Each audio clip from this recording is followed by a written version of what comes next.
솔직히 말씀드리면 모릅니다. 지금 너무 막 빠져나가시는데요.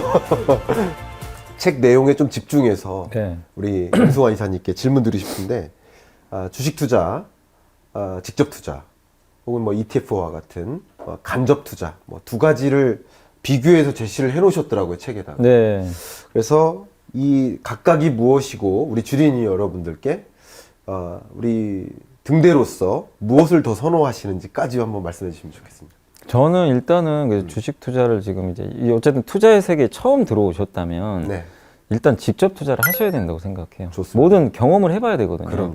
근데 내가 직접 투자도 안 했는데 간접 투자까지 고를 상황이 안 돼요. 일단 내가 직접 투자를 해서 본인의 일단 먼저 뭐냐면 스타일을 좀 파악을 하셔야 돼요. 투자를 근데 그냥 모의 투자는 절대 하지 마세요. 모의 투자는 내 네. 돈이 들어간 게 아니라서 그렇죠. 그걸 느낄 수가 없어요. 어. 거기서 뭐 모의 투자로 100억을 벌건 네. 100억을 까먹어도 내 돈 아니거든요.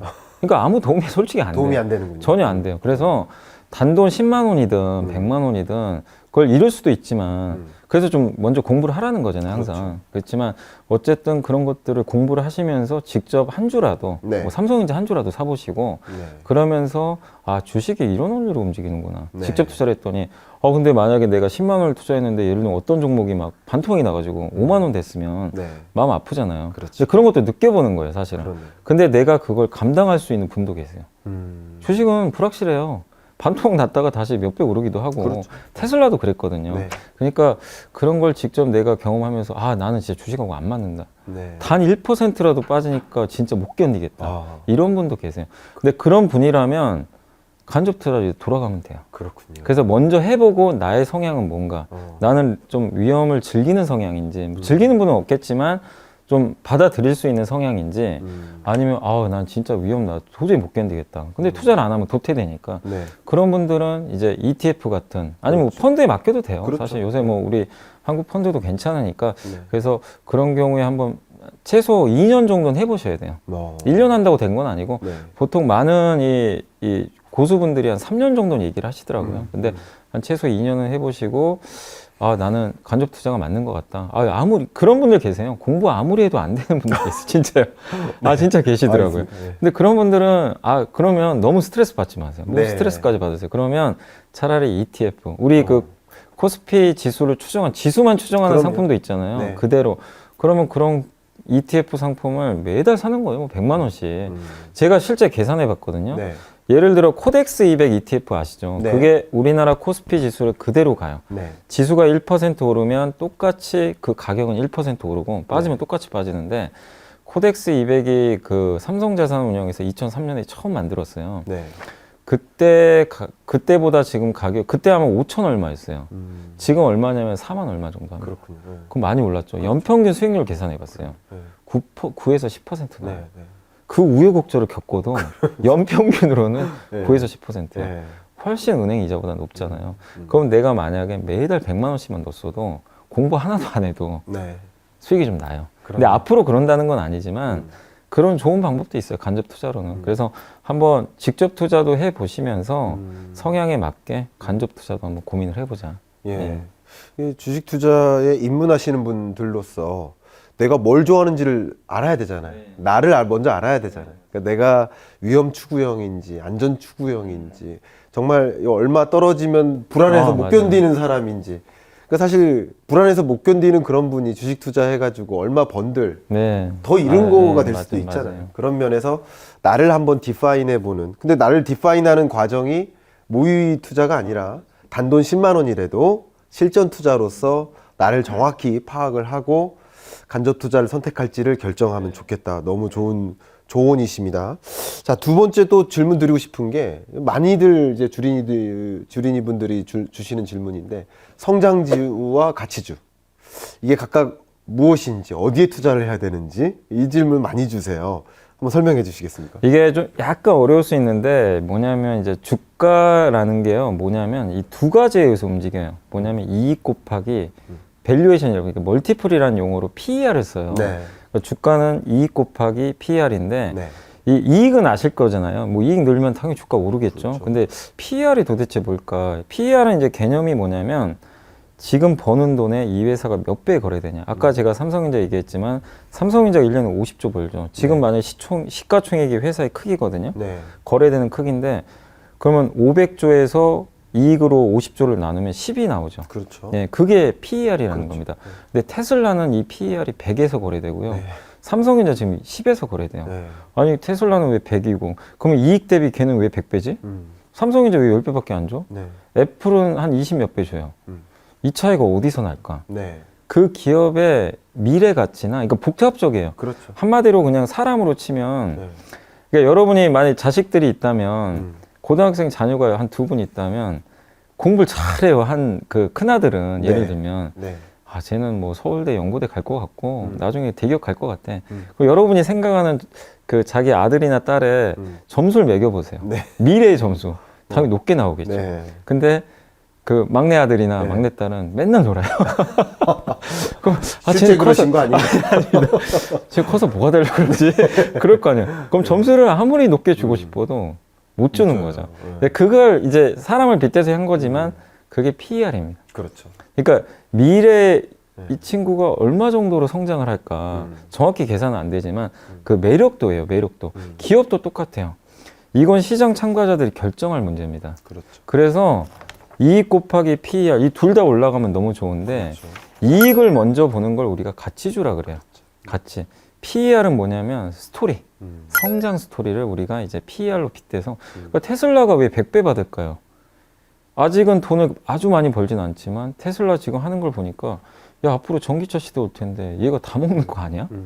그러면 이제 게임 끝났네. 그렇죠. 그래서 높게 줘요.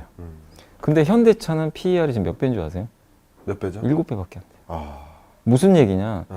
아, 현대차를 봤을 땐 아, 전기차 만드는데 네. 저 내연기관에서 전기차를 어떻게 넘어가지? 고민스러운 거예요. 안 줘요, 점수를 높게. 그러니까 테슬라와 이 간격차가 있는 거죠. 그래서 테슬라는 성장주라 그러고 현대차는 이익은 많이 내요. 네. 그래서 가치주라고 합니다. 그래서 이게 아직은 좀 어려울 수 있지만 항상 주가를 생각할 땐 이 두 가지 이 교집합에 의해서 네. 오르락 내리락 하거든요. 그렇겠네요. 그러니까 현대차는 이익을 우선히 보고 있고 미래 가치를 안 봐요. 테슬라는 이익보단 미래 가치를 봐요. 근데 주가가 많이 오르는 건 이 미래 가치가 올라가요. 확 이렇게 올라갑니다. 무한정 주게 돼요. 그렇죠. 예. 근데 제가 말씀드리고 싶은 건 뭐냐면 이제 가치주, 성장주만 논란은 많은데 기업을 선택할 때는 무조건 성장하는 기업을 선택해야죠, 당연히. 아니 기업이 매년 뭐 똑같은 돈만 벌고 네. 역성장을 해요. 그러면 당연히 못 갑니다. 네. 그래서 조금이라도 그 기업의 성장이 나오는 게 당연히 좋은데 한 가지만 더 첨언을 드리면 금리가 이렇게 올라가는 환경에서는 투자자들이요 인색해져요. 아. 약간 성장에 좀 인색해진다고요. 인색해지죠. 네, 인색해집니다. 작년같이 유동성이 풍부한 환경에서는 적자가 나도요. 야, 너 적자 나도 상관없어. 지금 이렇게 경기 안 좋은데 네. 야, 너 스토리 너 너무 좋으니까 작년 메타버스 NFT 네, 네. 막 적자 나는데 10배 갔어요. 그러니까 이익은 아닌데 퍼를 높게 준 그렇죠. 거예요. 네. 근데 금리가 오르면요. 사람들이 퍼에 인색해지기 시작해요. 인색해지는 조금씩은. 거예요. 예. 그리고 숫자를 보기 시작해요. 그렇겠네요. 예. 근데 지금 금리가 오르잖아요. 그렇죠. 그래서 이제부터는 여러분들이 무조건 성장주라고 환호하시면 안 되고 성장은 기본이지만 네. 이제 앞에 숫자까지 보셔야 돼요. 네. 이익이 나면서 성장이 나오는 기업이 뭔가 네. 이 고민을 할 지금 시점이 왔고 네. 그리고 워런 버핏한테 이런 질문을 옛날에 했나 봐요. 뭐라고 했냐면 그러니까 이런 비슷한 거예요. 성장주하고 가치주 이익이 우선이냐 성장이 그러니까 이익이 우선이냐 스토리가 우선이냐 네. 이걸 물어봤는데 물론 스토리 주식 좋다. 근데 자기가 봤을 때는 결국엔 장기적으로 꾸준히 이 시장에 살아남은 사람은 이익을 우선시하는 사람이 살아남았대요. 꾸준하게. 왜냐하면 이익이 기반이 된 상태에서 스토리가 나오면 너무 좋죠. 그렇죠. 편안하게 가는데 스토리까지 나오면. 근데 이익이 안 나오는데 스토리만 보고 스토리만 했던 주는 거는 결국 망하는 사람이 너무 많았대요. 아. 숫자가 뒷받침이 안 돼서. 네. 잠깐 좋았다가 망하니까. 네. 옛날에 혹시 3D TV 기억나세요? TV. 네, 네. 그게 전형적인 망한 사례예요. 그러네요. 그때 3D TV 막 집에서 본다 어쩐다 막 만들고 난리가 났었는데 3D TV 관련주가 몇 배씩 갔다가 네. 어떻게 망했어요. 어. 안 나왔지. 결국엔 없어져 버렸잖아요. 그렇죠. 없어졌죠. 숫자가 기반이 안 된 거죠. 그러네요. 그래서 항상 이익에 기반해서 지금도 돈을 잘 벌지만 앞으로 스토리가 좋아질 기업을 찾는 거. 그래서 저는 너무 구분보다는 그런 식으로 한번 좀 접근을 해보는 게 투자자도 자기의 투자 성향에 따라서 조금 더 성장주의 포트폴리오를 더 많이 비중을 예, 둔다든가 그럴 수도 있죠. 아니면 나는 좀 더 이렇게 하고 싶어 하면 가치주에 좀 더 포트폴리오를 구성을 한다든가 네, 뭐 그것도 좋은 그것도 좋은 해안일 방법. 수 예. 있겠네요. 있는데 그래도 이제 기본적으로 저는 어쨌든 성장주냐 가치주냐 보다도 일단 이 기업이 그래도 꾸준하게 지금 비즈니스 모델상 잘 벌고 있는 기업인지 그렇죠. 그게 우선순위다. 아, 그래서 제가 건설업종을 요새 저도 건설업종 이렇게 아주 좋게는 안 봤는데 왜 건설업종에 대해서는 조금 긍정적으로 보기 시작했냐면 네. 여기에 좀 맞기 시작한 게 뭐냐면 건설업종은 정부가 규제를 많이 했던 산업이잖아요. 네. 뭐 교수님도 아시겠지만 근데 돈은 잘 벌었어요, 실제. 아, 이렇게 돈 잘 버는데 주가가 안 가요. 네. 근데 왜 그러냐면 위에 성장이 막혀 있었죠. 공급을 못 하게 하니까. 네. 근데도 그 악조건에서 돈을 벌었는데 근데 이제는 돈도 잘 버는데 성장을 성장까지. 열어줬잖아요. 그렇네요. 이런 기업들은 이제 굉장히 퍼포먼스가 좋을 수 있다는 거예요. 그러니까 이런 산업이 혹시 앞으로도 있는지를 한번 계속 찾아보시면 네. 저는 거기에서 좀 좋은 길이 있다라고 아, 보고 지금 있어요. 여러분들도 이 말씀을 들으시면서 아, 내가 주식 투자할 때 이런 길을 찾아가야겠다라는 생각을 좀 어느 정도 하셨을 거라고 생각이 됩니다. 근데 말씀 중에 제가 또 캐치된 게 뭐냐면 특히 좀 드림에 해당되는 거, 예. 스토리가 좋은 예. 기업들, 이런 기업들 같은 경우는 어떻게 보면 장세가 유동성 장세처럼 좋을 때는 폭발하는데 또 실적 장세라든가 뭐 이럴 때는 또 많이 또 출렁이지도 않나 뭐 이런 네. 생각을 하는데 그래서 주린이들이 그런 질문 많이 하지 않습니까? 유동성 장세냐 실적 장세냐. 지금 방금까지는 그 기업 자체를 봤다면 그 기업들을 투자할 수 있는 투자 여건을 잠깐 보자는 거죠.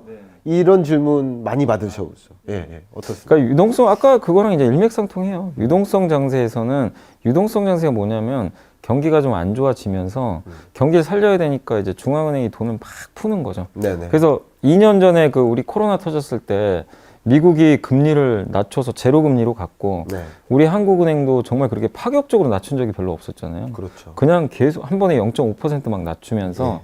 금리 인하하고 오죽하면 또 정부가 경기 살리려고 네. 각 가정에다 돈 다 줬겠어요. 네네. 재난지원금까지. 네. 돈을 살포할 때죠. 경기 네. 살려야 되니까. 네.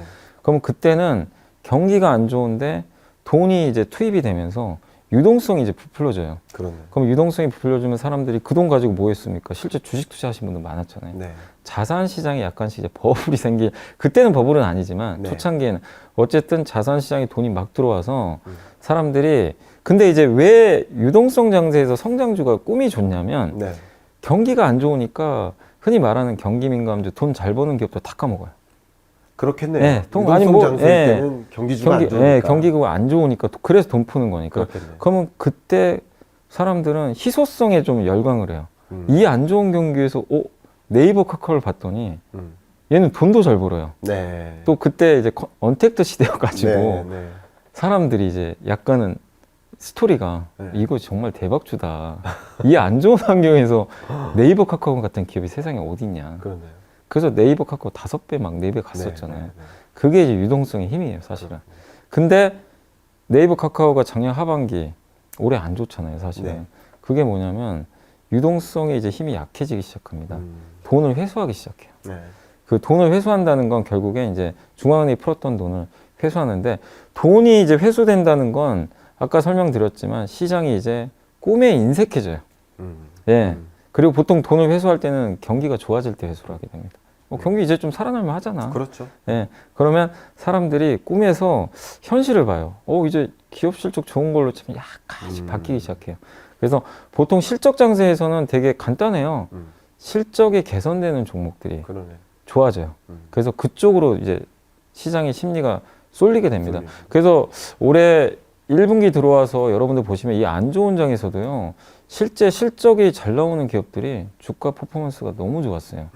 근데 작년에 메타버스나 NFT나 게임주들이 꿈을 안고 갔지만 주가 다 반토막 났거든요. 예. 유동성 장세, 실적 장세로 넘어가니까.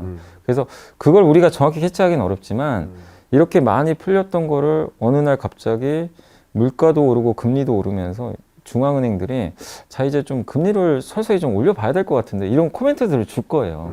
그때부터는 좀 꿈보다 실적으로 조금씩 여러분들이 네. 스타일을 바꿔가시면 된다. 근데 지금은 분명한 실적 장세가 시작이 됐고 그렇죠. 여러분들이 꿈보다는 꿈도 있으면 좋지만 우선순위는 좀 실적을 먼저 보시고 하시면 좋을 것 같다. 이렇게 말씀드리겠습니다. 결국 기업 안과 기업 밖을 같이 보시면서 그 해당 장세에 맞는 종목을 고르시면 또 성공할 수 있겠다라는 그런 말씀을 주신 것 같아요. 이쯤에서 제가 책인싸를 통해 드리는 공통 질문이 있습니다. 날카로운 질문 시간입니다. 여러분이 이미 찐으로 인정하고 계시는 분이지만 이 날카로운 질문에 얼마나 잘 소화를 하시는지를 보시고 여러분 스스로 찐으로 인정하실지 여부를 결정해 주시면 좋겠습니다. 뭐 지금 말씀 중에도 있고요. 책에서도 여러 가지 주린이들이 나누는 그 질문 속에서도 보니까 책을 보다 보니까 기술적 분석도 해야 돼요. 재무제표도 봐야죠. 또 시장도 봐야 되죠.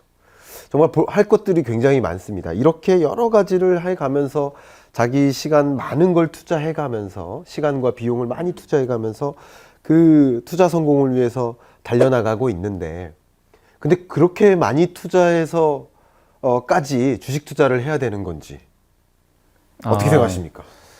이거 진짜 좋은 질문이신 것 같은데 네. 저도 그런 질문 좀 많이 받거든요. 네. 너무 공부할 게 많다. 그렇죠. 실제로 그래요. 근데 이거예요. 공부는 하면 할수록 좋아요. 시간 되시면 이제 두루두루 하시면 진짜 좋긴 한데 결국 나는 시간도 부족하고 어느 걸 그러니까 이거죠. 공부해도 그러니까 뭐 수능 공부할 때도 그렇고 다 마찬가지잖아요. 네. 우선순위를 생각을 해야 돼요. 그렇죠. 어디를 내가 집중을. 근데 이건 답은 정해져 있어요. 네. 아까 우리 처음에 일부 시간에 물어봤잖아요. 뭐 사야 돼요? 근데 제가 뭐라 그랬죠? 기업 가치가 증가할 기업이 뭐예요? 앞으로 좋아질. 그럼 결국 뭐죠? 기업을 분석하는 공부를 하셔야 돼요. 그렇죠. 그게 우선순위예요. 차트보다 기업 가치가 증가하면 주가는 따라서 갑니다.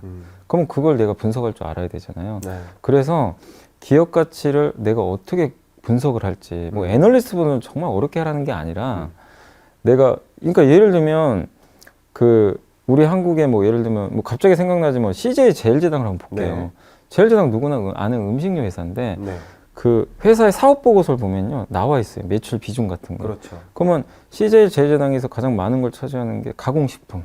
뭐 여러분이 좋아하시는 비비고 만들어 하거나 그게 있고 이 회사는 또 뭐냐면 사료 첨가제도 해요.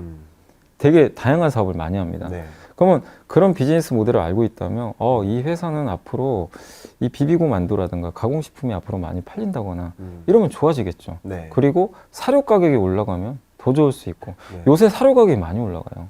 그죠? 요새 막 갑자기 우크라이나 전쟁 터져가지고 맞아요.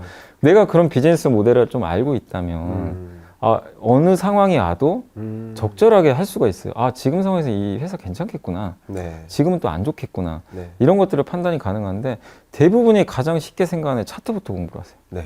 매매 어떻게 하는지. 이거부터. 근데 기본은 주식 투자 기본은 기업 가치가 증가하는 기업을 내가 발굴을 하는 게 일단 우선순위예요. 그렇네요. 그래서 비즈니스 모델을 알아야 됩니다. 그래서 그거를 BM이라 그러잖아요. 그렇죠. 그래서 정성적인 분석이라 그래요. 정성적인 건 뭐냐면 이 회사의 어떤 비즈니스 사업 구조를 공부해서 앞으로 이 회사가 어떻게 될 거냐, 음식료 사업은 어떻게 될까, 이걸 꾸준히 고민. 그리고 미국에 지금 CJ 제일제당이 지금 투자를 많이 해놨어요. 네. 미국에서 지금 비비고 만두가 대박이 났다고는 하더라고요. 근데 이게 앞으로도 잘 될지 그런 거에 대한 고민. 이건 약간 이제 스토리텔링도 있을 수도 있어요. 맞아요. 그런 거 하나랑 두 번째가 정량적 분석이 있어요. 숫자 공부. 네. 재무제표입니다. 재무제표를 통해서 이 회사의 몇 년치 업력을 알 수 있잖아요. 그동안 돈 잘 벌었구나. 꾸준하구나. 그래서 이 회사가 지금 앞으로도 돈을 얼마나 벌까. 재무제표 이걸 통해서 알 수 있고, 그리고 안전한 기업인지 부실한 기업인지 우리가 알 수 있잖아요. 재무제표 보면 그렇죠. 부채가 많은지, 그리고 불황에 강한 기업인지, 이렇게 인플레가 이렇게 너무 높을 때 가격 전가가 가능한 기업인지, 이거는 재무제표 분석을 해보시면 알 수 있어요. 물론 어렵죠, 처음에 하기는. 근데 우선순위를 이 두 개로 좀 놓고 좀 먼저 하셨으면 좋겠어요. 그러니까 재무제표 공부, 책 많아요. 좋은 책들 많으니까 재무제표 공부, 그 다음에 사업보고서 공부, 이 두 가지, 이 기업이 도대체 뭐 하는 회사인지, 맞아요. 이 두 가지를 면밀하게 먼저 한 다음에 그 다음에 이제 매매 공부도 하고, 이게 나가면 좋은데 이게 반대로 되신 분들이 너무 많으세요. 격까지만 하다가 그럼 많죠, 할게. 그러니까 할 게 많은 네. 거 같죠. 근데 이 두 개부터 먼저 한 네. 다음에 하시라는 거예요. 네.